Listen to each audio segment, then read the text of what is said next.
Picture this. I'm 92 years old, cruising down the open road in my trusty little car, the wind brushing through what's left of my hair, and not a single ache or pain slowing me down. Can you believe I haven't been sick? Not even a sniffle in over 30 years. Now I know what you're thinking. How on earth is that possible? Well, that's exactly what I'm here to share with you today on Golden Life, your place for thriving, not just surviving, in your golden years. I'm not some superhuman, and I don't have a secret potion stashed away. What I do have are 5 simple life-changing habits that have kept me strong, sharp, and behind the wheel at 92. These are habits you can start today, no matter if you're 60, 70, or beyond, to feel vibrant and live life on your terms. So grab a cozy seat, maybe a cup of tea, and let's dive into the first steps to unlocking a healthier, happier you. Let's start with something we all do every single day: breathing. But here's the thing. Most of us aren't breathing the way our bodies need, especially as we get older. I learned this the hard way back when I was in my 60s. I was feeling sluggish, like I was dragging myself through the day, and I chalked it up to just getting old. Then, a friend of mine, a retired nurse named Clara, pulled me aside one day at our community center. She said, "You're breathing like you're trying to sip air through a straw. Open up those lungs."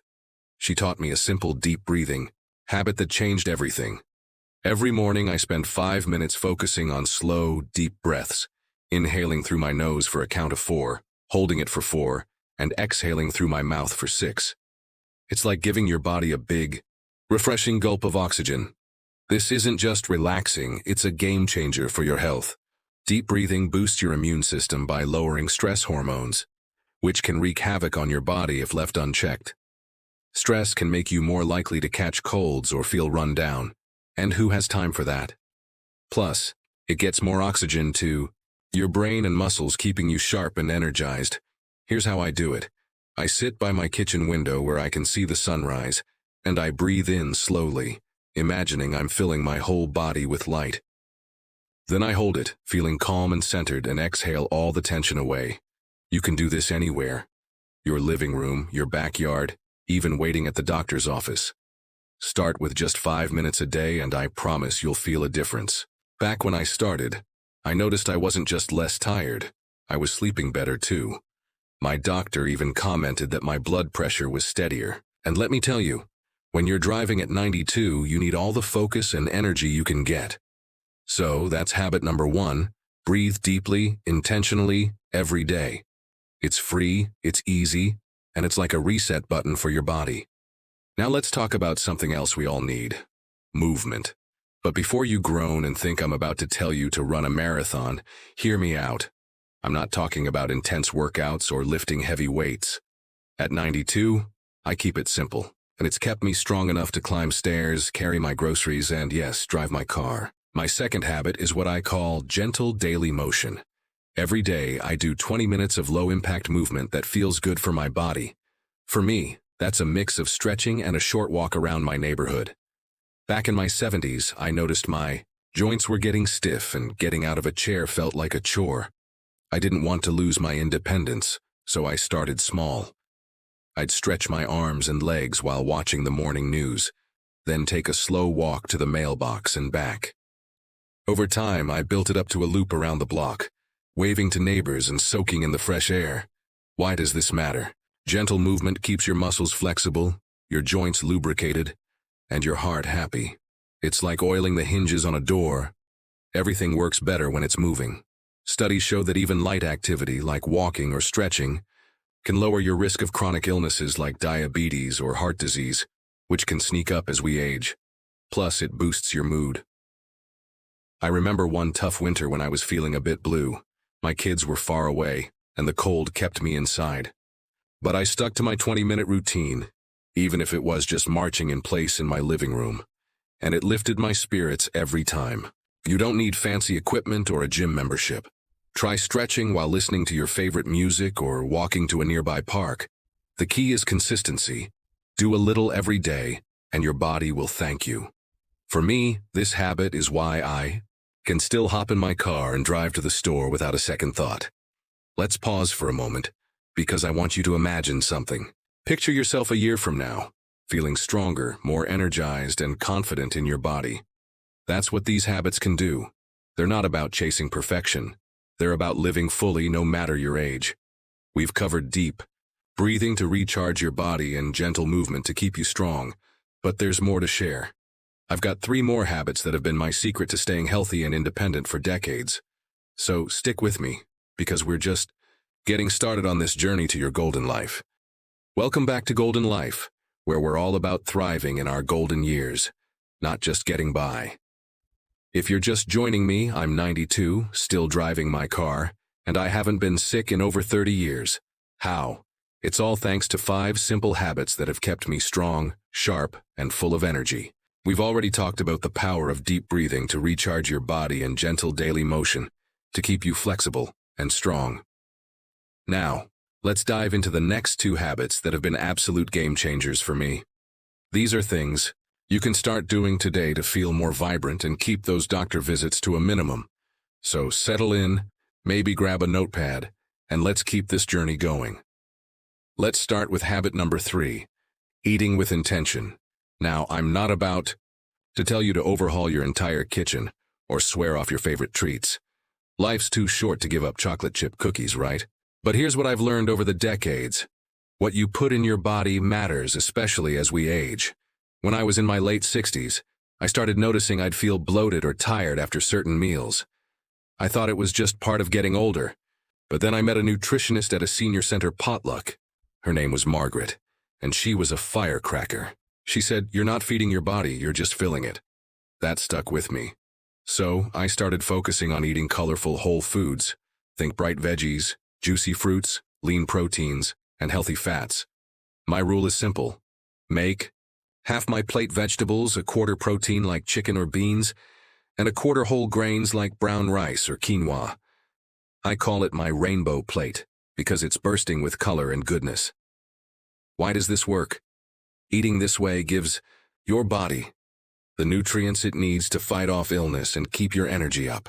For example, leafy greens like spinach are packed with vitamins that support your immune system, while things like salmon or walnuts give you omega-3s that keep your heart and brain in top shape. I remember when I first started eating this way, I was skeptical, but within a few weeks I felt lighter. My digestion was smoother and I had this steady energy I hadn't felt in years. One of my favorite tricks is keeping it simple. I roast a big tray of veggies, carrots, zucchini, bell peppers, with a drizzle of olive oil and some herbs on Sundays. Then I've got easy sides for the whole week. I still enjoy my treats, but I make sure they're just that, a treat, not the main event. You can start small, like adding a handful of berries to your breakfast or swapping out soda for water with a slice of lemon. It's not about perfection. It's about giving your body what it needs to keep you driving, dancing, or whatever brings you joy. Here's a story that really drove this home for me. A few years back, I went to a family reunion, and my cousin Betty, who's just a few years younger than me, was there. She was struggling, always tired, dealing with aches, and on a laundry list of medications. We got to talking, and she admitted her meals were mostly processed stuff, frozen dinners, canned soups, things like that. I shared my rainbow plate idea with her, and she decided to give it a try. 6 months later, she called me up, practically bouncing with energy. She'd started cooking simple meals with fresh ingredients, and not only did she feel better, but her doctor took her off one of her medications. That's the power of eating with intention. It's not a diet. It's a way to honor your body so you can keep doing the things you love, like taking a Sunday drive or playing with your grandkids. Now, let's move on to habit number 4, staying connected. This one's close to my heart because, let's be honest, as we get older, life can sometimes feel a little lonelier. Friends move away, family gets busy, and it's easy to feel like you're on your own. But here's the truth. Staying connected with others isn't just good for your soul. It's vital for your health. Back in my 80s, I went through a rough patch. My best friend Doris passed away, and I found myself spending more time alone than I liked. I wasn't sick, but I felt heavy, like the spark had gone out of my days. Then one morning I decided to join a book club at my local library. It was just a small group of folks, but those weekly meetings became my lifeline. We'd talk about books, sure, but we'd also share stories, laugh, and sometimes cry. That connection reminded me I wasn't alone, and it gave me something to look forward to. Why does staying connected matter so much? Science backs this up. Loneliness can weaken your immune system, raise your blood pressure, and even mess with your sleep. On the flip side, spending time with others, whether it's friends, family, or even new acquaintances, releases feel-good hormones that lower stress and keep you healthy. For me, it's why I've stayed so resilient. I make it a point to connect with someone every day, even if it's just a phone call to my daughter or a chat with my neighbor over the fence. And let me tell you, those little moments add up. One of my favorite things is hosting a monthly tea and talk at my house. It's nothing fancy, just some tea, cookies, and good conversation with a few friends. We laugh, share advice, and leave feeling lighter. You don't need to do anything big. Join a local group, call an old friend, or even volunteer at a community center. The key is to make connection a habit, just like brushing your teeth. I'll never forget the time I convinced my neighbor, George, to come to one of my tea gatherings. He was in his 70s, living alone, and I could tell he was feeling down. He showed up grumbling about how he didn't have time for chit-chat. But by the end of the afternoon, he was laughing and swapping stories about his old fishing trips. Now he's a regular, and he's even started his own little gardening club. That's what connection does. It lights you up and keeps you going. For me, it's part of why I can still hop in my car and drive to meet friends for lunch without missing a beat. We're not done yet, because there's one more habit I can't wait to share with you. It's the final piece of the puzzle that's kept me healthy and independent all these years. So, stick with me, my friends, because we're building a roadmap to a life that's full of energy, joy, and freedom. Let's keep this golden life shining bright. Here we are, my golden life friends, at the final stretch of our journey together today. If you've been with me from the start, you know I'm 92, still driving my car with a smile, and I haven't been sick in over 30 years. That's not luck. It's the result of 5 simple habits that have kept me strong, sharp, and full of life. We've already talked about deep breathing to recharge your body, gentle daily motion to stay flexible, eating with intention to fuel your health, and staying connected to lift your spirit. Now we're diving into the final habit that ties it all together, and then I'll share some thoughts to inspire you to make these habits your own. So, let's keep the momentum going and finish strong. You're going to love this. Let's talk about habit number 5, embracing a positive mindset. Now, I know that might sound a bit fluffy, but hear me out. This isn't about ignoring life's challenges or pretending everything's perfect.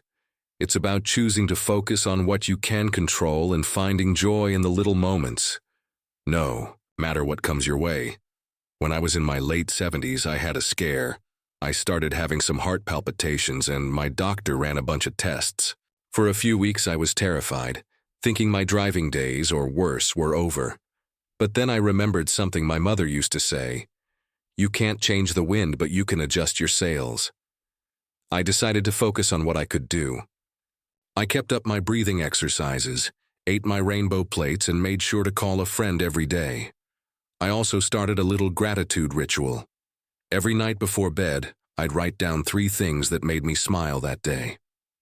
It could be as simple as a warm cup of coffee, a kind word from a neighbor, or the way the sunset looked on my evening walk. That mindset shift made all the difference. The tests came back, and it turned out I just needed a small tweak to my diet, and a bit less stress. But more than that, I realized how much power my thoughts had over my health. A positive mindset doesn't mean you never worry. It means you choose to look for the good and keep moving forward. Science backs this up. Optimism can lower your stress levels, boost your immune system, and even help your heart. I read once that people who practice gratitude regularly are less likely to get sick and feel more energized. For me, this habit is like the glue that holds everything else together. When I'm grateful, I'm more likely to stick to my walks, eat well, and pick up the phone to chat with a friend. It's why, at 92, I can still hop in my car, turn up the radio, and feel like the world is full of possibilities. Here's how I make it work, and you can too. Every morning I start my day with a simple question. What's one thing I'm looking forward to today? Sometimes it's a big thing, like a visit from my grandkids, but often it's small, like trying a new recipe or watching my favorite show. Then at night, I do my gratitude list. I keep a little notebook by my bed, and I jot down 3 things that brought me joy. One day, it was the sound of birds outside my window, a funny story my friend told me, and the fact that I drove to the store without a single ache. You don't need a notebook. You can just think about it while you're brushing your teeth. The point is to train your brain to notice the good stuff.